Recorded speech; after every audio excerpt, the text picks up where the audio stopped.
Toucha les yeux de ta main, et comme toi.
sang, ton nom est plus que l'élément, nous sommes sauvés.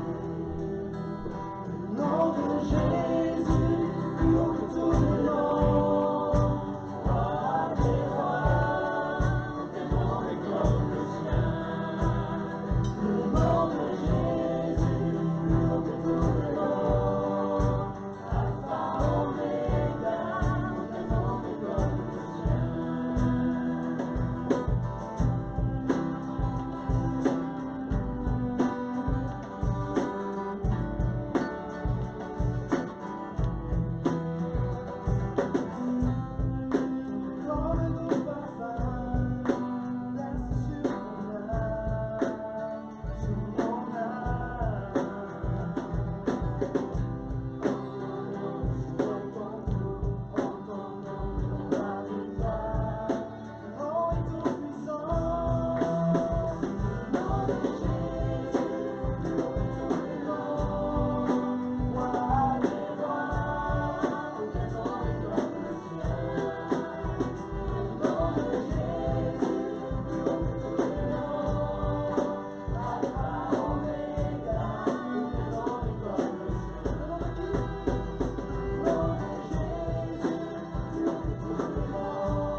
On veut remercier le Seigneur de ce qu'il y a pour l'Église, là, une rentrée. Vous avez vu le programme de chaque activité qui reprend. C'est une bénédiction que d'avoir l'Église, que de voir tous ces frères et ces sœurs qui sont à l'œuvre. C'est un peu comme une fourmilière, hein, vous savez, où tout le monde est au travail, et tout le monde est au travail pour le maître. Justement, j'aimerais que l'on puisse parler d'une rentrée. Je reviens sur ce que Rémi disait. Il disait que j'allais dire quelques mots sur le petit feuillet que vous trouverez dans le journal. J'ai envie de pas plus en dire. C'est tout expliqué dans l'édito. Vous aurez la possibilité de le lire. Et puis, c'est facultatif. Vous pouvez répondre ou non à ce petit questionnaire et le déposer dans la petite corbeille à la sortie. Mais donc, je le disais, j'aimerais que l'on puisse parler d'une rentrée, non pas d'une rentrée des classes, pas même d'une rentrée d'église, mais une entrée dans Jérusalem. J'aimerais qu'on puisse s'arrêter quelques instants sur ce moment où le roi des rois, rentre dans la ville. Je ne parle pas ici de Charles III, peut-être que vous en avez un tout petit peu entendu parler ces derniers jours. Je ne parle pas de lui, mais de Jésus-Christ, notre Sauveur. Les 4 évangiles nous rapportent ce moment où il rentre dans Jérusalem. Je propose qu'on puisse lire ce récit dans l'évangile de Jean au chapitre 12 et au verset 12. Jean, chapitre 12, verset 12. Je vous laisse le temps de chercher et de trouver Jean 12, 12. On ira jusqu'au verset 16.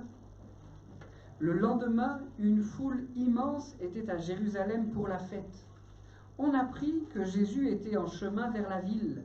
Alors les gens arrachèrent des rameaux aux palmiers et sortirent à sa rencontre en criant « Hosanna ! Béni soit celui qui vient au nom du Seigneur, vive le roi d'Israël !» Jésus trouva un ânon et s'assit dessus, selon cette parole de l'Écriture. « Sois sans crainte, communauté de Sion, car ton roi vient monter sur un ânon. » Sur le moment, ses disciples ne comprirent pas ce qui se passait, mais quand Jésus fut entré dans sa gloire, ils se souvinrent que ces choses avaient été écrites à son sujet et qu'elles lui étaient arrivées. Gloire à Dieu. Un moment tout particulier, un moment spirituellement fort, la ville de Jérusalem accueille son roi. J'aimerais qu'on puisse, pour commencer, s'arrêter quelques instants sur cette pensée « il arrive ». Parce que Jésus arrivait dans Jérusalem, le cœur de ces gens s'est mis à bouillir. Il arrive. Quelle merveille que de réaliser qu'il en est de même pour nous. Jésus s'approche de notre ville, pas simplement de cette ville de Bolène, mais de notre cœur, des portes de notre cœur. Jésus arrive. Remarquez avec moi que le texte commence comme cela. On apprit que Jésus était en chemin vers la ville. On apprit que Jésus était en chemin vers la ville. Vous êtes-vous déjà posé la question, comment cette ville a su que Jésus arrivait ? Comment est-ce que, à l'intérieur de cette ville qui était en pleine effervescence, il fallait préparer la Pâque? Comment se fait-il que cette ville ait su que Jésus arrivait, qu'elle se fige pour, sitôt après, aller à sa rencontre et ainsi l'acclamer? C'est pas comme de nos jours où, comme pour Charles III, là, j'y reviens courtement, où la reine n'avait pas encore rendu son dernier souffle, que déjà la nouvelle avait parcouru le monde. Le prince Charles est monté dans son avion, il vient d'atterrir à Balmoral, il doit se passer quelque chose de compliqué par rapport à la santé de la reine. La nouvelle avait fait le tour du globe avant même que le médecin n'ait dit ouf. Ici, il n'en était pas de même. Comment cette ville, en pleine effervescence, a su que Jésus-Christ arrivait? Certainement, la Bible ne rentre pas dans ce détail, mais on peut facilement l'imaginer, certainement que la nouvelle a été véhiculée par, au départ, un ou des observateurs. Un bouche à oreille qui s'est effectué.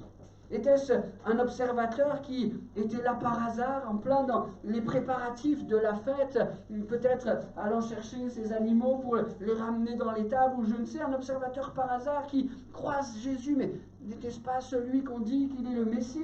Il retourne à la ville, il va avertir tout le monde, ou bien est-ce que c'était un observateur décidé? Je sais que Jésus est dans les parages, j'ai entendu dire qu'il avait ressuscité Lazare, c'était juste avant, j'ai entendu dire qu'il a ressuscité un mort, je veux le rencontrer. Et donc cet homme partant à sa recherche le découvre, il arrive vers la ville de Jérusalem, il fait demi-tour, il prévient tout le monde. Quel observateur était-ce? Était-ce un observateur par hasard ou un observateur décidé. Je ne sais, mais ce que je sais, c'est qu'aujourd'hui encore, Jésus cherche de tels observateurs. Des observateurs de Jésus, capables de faire passer Jésus-Christ en premier quand on réalise, quand on sait qu'il vient nous rencontrer. Même si notre emploi du temps déborde, même si une fête de Pâques est à préparer, on met tout cela de côté parce que Jésus vient. Jésus cherche de tels observateurs, sensibles à sa présence, sensibles à sa visite, capables de le faire passer en premier, capables de mettre de côté tout ce qui pourrait nous empêcher de lui consacrer ce temps. Jésus cherche de tels observateurs. Est-ce que je sais, c'est que le Seigneur cherche ces observateurs qui seront arrêtés les choses pour le découvrir, pour passer ce moment avec lui, mais je sais aussi qu'il cherche ces observateurs qui seront capables, qui seront décidés à le chercher pour le rencontrer. Est-ce que nous sommes ces observateurs-là? Je veux rencontrer Jésus. Je veux rencontrer celui qui hier a sauvé Lazare. Je veux rencontrer celui que demain fera encore de grands miracles, va offrir sa vie en sacrifice. Je veux rencontrer ce Jésus. Je veux le chercher. Chaque matin ou à un moment particulier dans la journée, je veux rencontrer ce Jésus. Prendre ce moment, mettre ce temps à part. Je désire rencontrer ce Sauveur. Après que cet observateur ou ces observateurs aient découvert que Jésus arrivait, voilà que c'est le bouche à oreille qui se met en place. La ville entière va bientôt recevoir cette information. L'information va circuler partout, jusque dans les maisons les plus reculées. Maintenant, plus personne n'ignore que Jésus arrive. Faisons marcher ce bouche à oreille. On le dit souvent dans le cadre de l'évangélisation, et on a raison. Ce beau message de l'évangile, faisons-le circuler, que ce monde n'ignore pas qu'aujourd'hui encore, au XXIe siècle, Jésus arrive, Jésus vient jusqu'à nous, Jésus veut rentrer dans nos cœurs. Faisons circuler ce bouche à oreille-là dans le cadre de l'évangélisation, mais faisons-le aussi circuler dans le cadre de l'adoration. Je crois qu'on peut appliquer cela. Ici, c'était dans ce cadre-là. Il fallait que la foule vienne honorer, glorifier le roi qui arrive. Je crois que ma louange qui arrive à l'oreille de mon frère, à l'oreille de ma sœur, peut lui faire du bien, peut même booster sa louange à lui, à elle. Je crois que mon entrain à venir dans la présence de mon Sauveur, cet entrain-là, il peut être communicatif. Faisons passer ce bouche à oreille-là. Soyons des adorateurs qui donnent envie d'adorer. Je ne sais pas si j'ai toujours été comme ça. Je me suis posé la question en préparant cette prédication, en me disant si autour de moi, là, le dimanche matin, quelques voisins m'observaient, est-ce que je leur donnerais toujours envie d'aller à l'église? Vous savez, le dimanche matin, c'est pour moi, comme pour tous les pasteurs, un jour un peu particulier. Hein. Il y a un stress qui est là. Seigneur, je veux t'honorer, je veux pouvoir te plaire, que ma prédication puisse être agréable, qu'elle puisse faire du bien à l'Église. C'est un moment où il faut, et je veux remercier Céline qui le fait depuis tant d'années, il faut préparer les enfants, il faut, c'est plus le cas maintenant, mais gérer une couche qui déborde juste à l'heure de partir. Il faut gérer une dispute ici ou là. Allez, on va être en retard, montez dans la voiture. Est-ce que je donne envie? Est-ce que je donne envie à ceux qui sont autour de moi de dire, mais attends, ce jeune homme, cette famille, où va-t-elle? Où va-t-elle pour être rayonnant comme ça? Où va-t-elle pour être pleine d'entrain comme ça? Ce jour-là, dans Jérusalem et tout autour, un entrain communicatif a balayé toute cette ville. Et voilà que c'est une foule immense qui vient rencontrer Jésus. Que ma louange, que mon désir de louer soit communicatif. Seigneur, que nous puissions donner envie, que nous puissions faire circuler ce bouche à oreille-là. Jésus est proche. Il est là. Et on va le rencontrer et on va l'adorer. Le texte nous dit que Jésus était en chemin. Est-ce qu'on peut, ensemble ce matin, chercher à mesurer la valeur de cette vérité? Jésus est en chemin pour la ville. ce matin encore, celui qui est le roi des rois, celui, comme nous l'avons chanté, qui a le nom le plus élevé, celui qui est glorieux, celui qui est fils de Dieu, celui qui habite dans le ciel. Aujourd'hui encore, ce Dieu-là, ce Jésus-là est en route. Il est venu passer au milieu de nous. Il est en chemin pour nous rencontrer. Quel miracle! Quel miracle renouvelé! Jésus qui vient à notre rencontre. Si c'est un miracle immense qu'un Dieu si puissant ait pensé à nous, si c'est un miracle immense qu'un Dieu si grand s'abaisse pour venir nous rencontrer, pour venir saisir notre main, c'est aussi une grâce immense. Je ne pense pas que chaque membre de cette foule ce jour-là en avait conscience, mais Jérusalem était en train d'organiser, de réfléchir à comment mettre à mort ce Jésus. Il y avait ce poids spirituel-là. Jésus rentre à Jérusalem en sachant exactement ce qui va lui arriver. Il va se donner, il va s'offrir pour les péchés du monde. C'est ça, ce contexte-là. Et Jésus vient quand même. Ce Jésus est en chemin pour rentrer dans la ville et porteur d'un miracle immense, un Dieu puissant qui s'intéresse à nous, mais est porteur aussi d'une grâce immense. Jésus ne regarde pas nos mérites à l'état de notre cœur, mais il vient. Il vient avec amour, il vient avec vérité, il vient en personne ce matin encore pour nous rencontrer, pour habiter nos cœurs, pour recevoir notre louange. Quel miracle et quelle grâce! Si, j'en suis convaincu, personne ici ne veut faire mourir Jésus, on doit reconnaître que tout en nous n'est pas accueillant pour lui. Et pourtant, il vient quand même. Le Seigneur, le Dieu Tout-Puissant, s'approche de nous. Il nous aime et il nous accorde sa grâce. Merci Seigneur pour cela. Ce qui est aussi merveilleux, c'est que ce miracle, il a la possibilité d'être répété à l'infini. Jésus qui vient nous rencontrer, ce n'est pas quelque chose qui est rationné, pour lequel nous devons faire l'économie. Je vais en profiter parce que c'est peut-être la dernière fois. Ce n'est pas quelque chose qu'on a à vivre avec parcimonie, mais Jésus qui vient nous rencontrer, c'est quelque chose qui peut se répéter à l'infini. Son cœur désire vivre des moments de communion avec nous, sans que cela soit quelque chose, une parenthèse discrète ou parcimonieuse. Non, il veut nous rencontrer, nous voulons le rencontrer, et ce miracle se reproduit en nous à chaque fois que nous prenons le temps, à chaque fois que nous nous approchons de lui. Quelle merveille! En m'arrêtant sur ce texte, je voudrais souligner avec vous quelques conséquences. Quelles conséquences de la venue de ce Jésus-Christ auprès de cette ville, auprès de cette foule. Le texte nous dit que les gens se préparèrent. Ils apprennent que Jésus arrive dans la ville. Dans un instant, ils vont courir pour le rencontrer. Mais avant, ils se préparent à cette rencontre. Le texte nous dit qu'ils arrachent des rameaux aux palmiers. Je ne suis pas allé vérifier autour de Jérusalem quelle était la hauteur des palmiers, mais peut-être que vous avez comme moi l'image de ces gens qui escaladent les palmiers pour aller récupérer le fruit précieux, quelques dattes ou quelques noix de coco. Quelquefois, c'est vraiment très haut. Est-ce que ces palmiers étaient si hauts? Je ne sais pas. En tout cas, ce que je sais, c'est que cette préparation pour aller accueillir le roi leur a coûté quelque chose, en énergie, en temps, en volonté.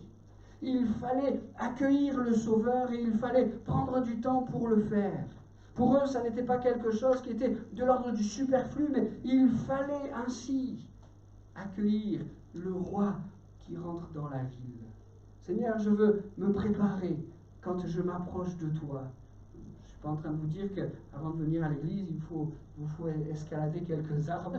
Mais il faut nous préparer. Seigneur, je viens à ta rencontre. Je veux disposer mon cœur. Je viens m'approcher du roi des rois. Je viens m'approcher de celui qui a tout pouvoir. Je veux, Seigneur, t'offrir ce que j'ai de meilleur. Je veux déverser mon cœur devant toi. Ça ne signifie pas qu'il nous faudrait perdre la spontanéité de notre rencontre avec Jésus, mais qu'il faut préparer nos cœurs, qu'il faut chercher à accueillir les plus beaux rameaux pour les lui offrir. Est-ce que les beaux rameaux, c'est de belles phrases à notre louange? Est-ce que c'est les plus belles tournures? Non, je ne crois pas. mais c'est ces plus beaux rameaux, la sincérité d'un cœur qui adore. Seigneur, je veux te glorifier de tout mon cœur. Pas quelques jolis mots simplement, pas quelques jolies phrases simplement, mais quelque chose qui exprime ce qu'il y a dans le plus profond de mon cœur. Je veux, Seigneur, cueillir les plus beaux rameaux pour te les offrir. Je veux que le parfum qui monte vers toi soit un parfum qui te soit agréable. Amen. Alors, les gens se préparent, ils arrachent les rameaux, ils vont vers Jésus. Le texte poursuit en disant qu'ils se préparent, qu'ils sortent arracher les rameaux et qu'ils sortent à sa rencontre. Ça n'est pas anodin. Ça n'est pas anodin. La foule, ce jour-là, est sortie de Jérusalem pour aller à la rencontre du roi. Redisons que la foule était en plein préparatif de la Pâque. On sait pour le peuple juif comment cela est important. Il y a tout un tas de choses à faire. La foule est en train de se préparer pour la Pâque. Ils laissent tout ça de côté. Et ils sortent de la ville. Ils sortent de Jérusalem pour accueillir Jésus. Sortir de Jérusalem, c'était à contre-courant. Plutôt au moment de la Pâque, les gens se réunissaient à Jérusalem. Là, ils en sortent, ils sont à contre-courant. Je crois qu'il y a là aussi quelque chose qui est important pour nous. Quand nous nous approchons du Maître, quand nous nous approchons du Roi, il est nécessaire pour le rencontrer que nous puissions sortir de tout un tas de choses. Sortir du réflexe coutumier, c'était pour eux la fête, une coutume qui était là installée. Il faut sortir de ce réflexe-là pour ne pas venir à l'église en effectuant simplement une habitude, une routine, être là en étant ailleurs. Non, il faut sortir de ce réflexe-là pour le rencontrer vraiment. Il faut sortir de sa liste de priorités. Ils en avaient tous une liste. Alors pour la Pâque, il faut faire ceci, ceci, ceci. La priorité numéro 1, c'est celle-là, etc. Ils avaient toute une liste de choses à faire. Ils mettent ça de côté. Je vais rencontrer Jésus le Roi. Que nous puissions, pour le rencontrer, sortir de nos listes de priorités, le faire passer tout en haut, Seigneur. Je veux te rencontrer, sortir de l'apparence, sortir du compromis. N'ayons pas peur d'aller à contre-courant de ce monde. Je vais m'approcher de celui qui est le roi des rois. Et je vais le louer et l'adorer de tout mon cœur. Les conséquences du fait que Jésus approche dans cette ville ont été que cette foule s'est préparée à le rencontrer, que les gens sont sortis à sa rencontre. Le texte continue en disant que les gens se sont mis à crier. Il y avait du bruit ce jour-là. Imaginez une foule entière qui crie le Sauveur, Hosanna au fils de David. Une foule qui l'honore, une foule même qui le reconnaît pour roi. Crions, pas pour les décibels, c'est pas ça qui compte. Mais comme nous l'avons fait ce matin, que nos cœurs crient à lui. Que nos cœurs l'adorent avec force, que nos cœurs l'honorent, que nos cœurs crient, que nos cœurs chantent sa gloire, encore une fois, pas dans les décibels, mais dans l'intensité de ce que cela représente pour nous. On vient à ses pieds. Souvent, quand je pense à ce texte que nous sommes en train de méditer ce matin, je pense à ce psaume, je les mets en lien, je veux le faire encore ce matin, le psaume 24, verset 7. Relevez vos frontons, ou certaines versions disent vos linteaux. Relevez vos linteaux aux portes. Haussez-vous, portes éternelles, pour que le roi glorieux y fasse son entrée. Qui est ce roi glorieux? C'est l'Éternel, le fort et le vaillant. Oui, l'Éternel, vaillant dans les combats. Relevez vos linteaux aux portes. Haussez-vous, vous, portes éternelles, pour que le roi glorieux y fasse son entrée. Qui est ce roi glorieux? Le Seigneur des armées célestes. C'est lui, le roi glorieux. Que nos cœurs crient pour l'accueillir. Que les portes de nos cœurs élèvent leurs linteaux. Qu'est-ce que ça signifie? Vous savez, souvent les constructions de l'époque n'étaient pas très grandes pour, certainement, la solidité et les portes n'étaient pas très grandes. Il ne fallait pas que les ouvertures soient trop grandes pour garder en solidité. Et la plupart du temps, il fallait se baisser pour rentrer dans la demeure. On voit encore cela dans les huttes africaines. Il faut se baisser pour rentrer dans la demeure. Et ici, c'est le roi qui s'approche. c'est le roi glorieux, c'est le roi éternel. Oh, ce n'est pas à lui de se baisser, mais c'est nous qui voulons l'accueillir en l'élevant, en le glorifiant. Porte, élevez vos linteaux. C'est pas n'importe qui vient à nous, c'est le roi de gloire et nous voulons le glorifier. Vous savez, par rapport à ces cris, à cette louange de cette foule qui monte vers Jésus et même qui monte vers le ciel, on se souvient que dans ce passage, alors que les gens vont trouver Jésus en disant « Mais fais-les taire, cette foule qui crie à toi », et à Jésus de répondre « Mais s'ils se taisent, c'est les pierres qui crieront. » Oh, nous ne voulons pas laisser les pierres crier, mais nous voulons que de nos cœurs, cette louange puisse l'élever. Le roi glorieux, le roi de gloire s'approche. Nous voulons le glorifier parce qu'il en est très digne. Nous voulons crier, chanter ses louanges parce qu'il en est très digne. Quand on prend le temps de méditer ce passage, on arrive sur ce verset « Jésus trouva un anneau ». Jésus trouva un anneau. Dans cet évangile, cette expression est utilisée. Dans les autres évangiles, on voit que il se passe quelque chose pour que cet anneau soit là. On peut peut-être trouver cette expression dans Jean un peu surprenante. Jésus trouva un anneau. Les autres évangiles qui nous donnent les détails nous disent que 2 disciples se sont donné de la peine pour que cet anneau soit là, à ce moment-là, pour que Jésus-Christ puisse s'asseoir sur cet anneau. Jésus leur donne quelques indications. Et en tout premier lieu, il a fallu pour ses disciples de l'obéissance. Ok, on y va. On va faire les choses comme tu l'as dit. Pourquoi est-ce que tu veux cet anneau? On aurait pu te trouver bien d'autres montures. Pourquoi tu veux un anneau et pas une bête glorieuse, une monture glorieuse, digne d'un roi? Pourquoi? Les disciples ne rentrent pas dans toutes ces réflexions, mais ils obéissent. Le texte que nous avons lu nous dit qu'au moment où ils le font, ils ne se rappellent pas de cette profession, on va y revenir dans un instant, ils ne se rappellent pas qu'il faut, parce que la Bible l'annonce que Jésus monte sur un anneau, mais simplement, ils répondent aux besoins de Jésus avec obéissance. Ils mettent du temps à part, de l'énergie à part, il faut faire un détour, il faut aller chercher cet anneau, il faut le ramener au maître. Ils, à cause de ce voyage, font face à de possibles problèmes. Je ne sais pas comment le propriétaire de l'anneau les a accueillis. Le texte nous dit qu'il leur pose une question. Est-ce qu'il y avait un revolver sur la tente en même temps que la question? Peut-être que si ça avait été des Américains qui donnaient l'anneau, ça serait passé comme ça. Si ça avait été des Français, ils n'auraient même pas posé la question. Dégarpille! Ici, ils sont devant quelques problèmes. Ils sont en train de détacher un anneau qui ne leur appartient pas. Mais que faites-vous? Le maître en a besoin. Et parce que le Seigneur conduit toutes choses, cette explication est suffisante et ce qui aurait pu être un vrai problème est mis de côté. Et c'est une fois tout cela accompli que Jésus peut monter sur cet anneau.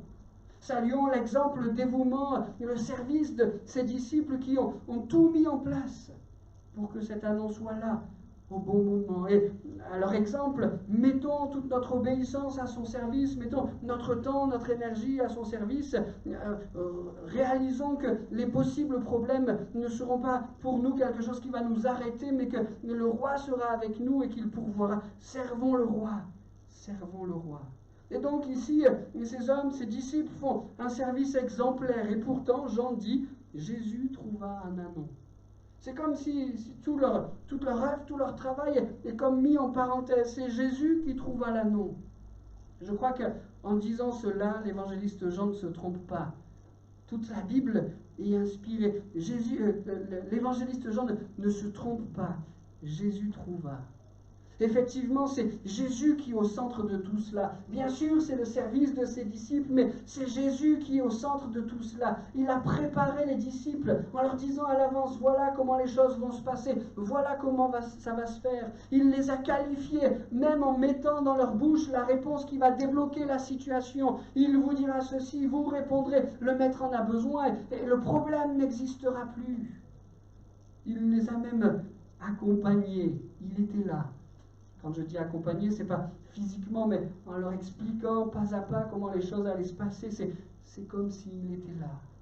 C'est leur service, ça leur a coûté, mais c'est Jésus qui est au centre de tout cela. Soyons des disciples au travail. N'oublions pas que Jésus est avec nous dans ce travail, qu'il est même le centre. Il nous a préparés, il le fera encore si c'est nécessaire. Il nous a qualifiés, il le fera encore si c'est nécessaire. Il résoudra les problèmes au fur et à mesure qu'ils seront là parce qu'il est avec nous, parce qu'il nous accompagne. Jésus est avec nous dans ce travail. Et heureusement, parce que sans lui, nous ne pouvons rien faire. C'est Jésus qui dit cela. Jean 15, sans moi, vous ne pouvez rien faire. Faisons avec lui. Et quand nous aurons fait, disons comme Luc 17, nous sommes des serviteurs inutiles, nous avons fait ce que nous devions faire. Jésus il trouva cet anneau. Pour qu'il le trouve, il a fallu le service de ses disciples, mais ce n'est pas à ça qu'on regarde. C'est à l'honneur du roi.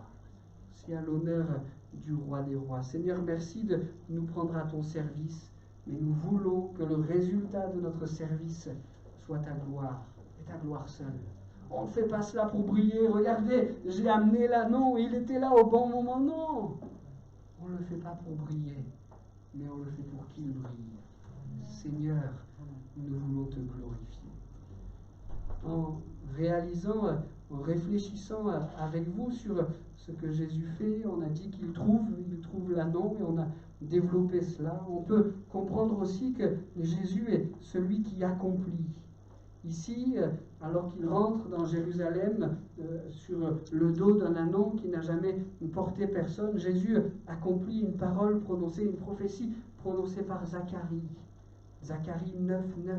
Sois transportée d'allégresse, fille de Sion, pousse des cris de joie, fille de Jérusalem. Voici ton roi vient à toi, il est juste et victorieux, il est humble et monté sur un âne, le petit d'une ânesse. Regardez avec quel détail la prophétie avait annoncé ce qui est en train de se passer sous nos yeux. Cette prophétie avait été donnée la semaine d'avant, c'est ça? Bon, l'année d'avant. Non. Zacharie a commencé son ministère en moins 520 avant Jésus-Christ. 520 ans. Puisque Jésus a 33 ans et demi, c'est pas une précision d'horloge, hein, mais on peut imaginer là que quelques 550 ans avant que Jésus ne soit là, s'apprêtant à rentrer dans Jérusalem, déjà la Bible annonçait avec tous ces détails que Jérusalem allait être bénie de cette venue de celui, le roi, qui viendrait à elle monter sur un âne, sur le petit d'une ânesse. Quelle merveille que la parole de Dieu! Quelle merveille que la parole de Dieu! Il l'accomplit. Jésus l'accomplit parfaitement. Ce à quoi on assiste ici, ça n'est pas une mise en scène, mais c'est un parfait accomplissement d'une promesse, je le redis, vieille de 550 ans. Je crois que ce que nous vivons, ce que nous avons vécu ce matin, ce que nous vivons chaque dimanche, ce n'est pas une mise en scène. Mais levons nos têtes, regardons celui qui accomplit sa parole, celui qui tient ses promesses. Ce que nous vivons dimanche après dimanche, c'est ce miracle-là, cette vérité-là. Nous voyons le roi s'approcher.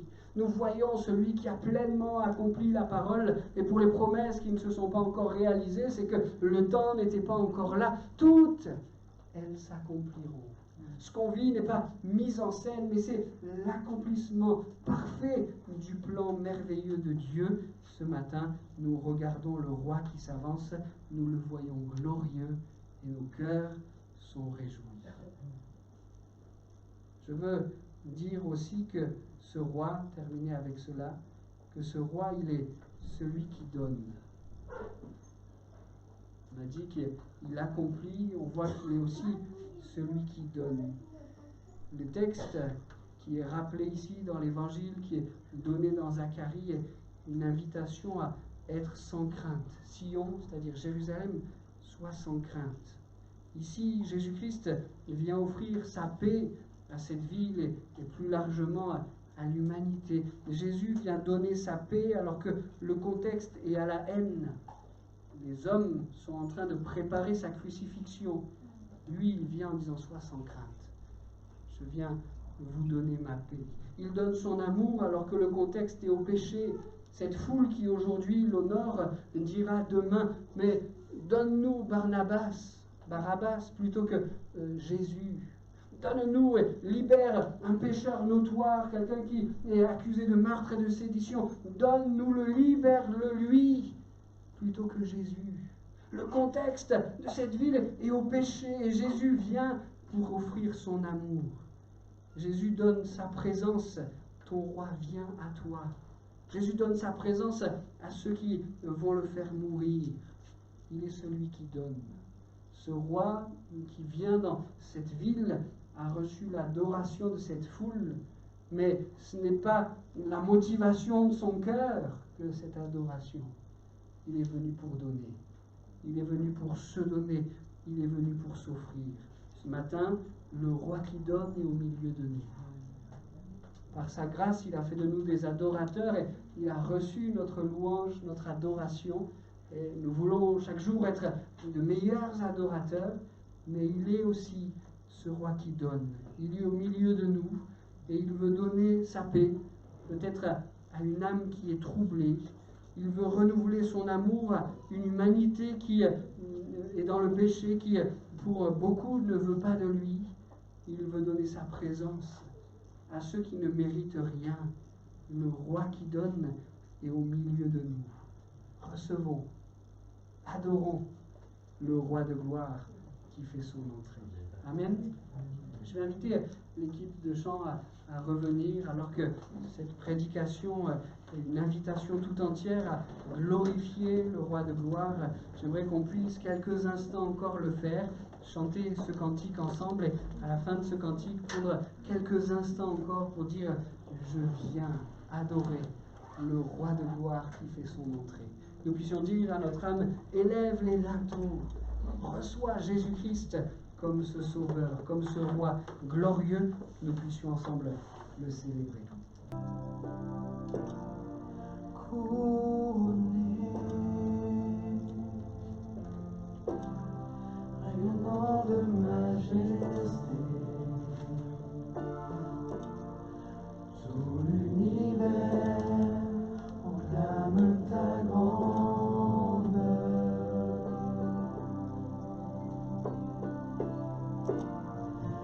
Glorifié par les anges prosternés, tu es assis à la droite du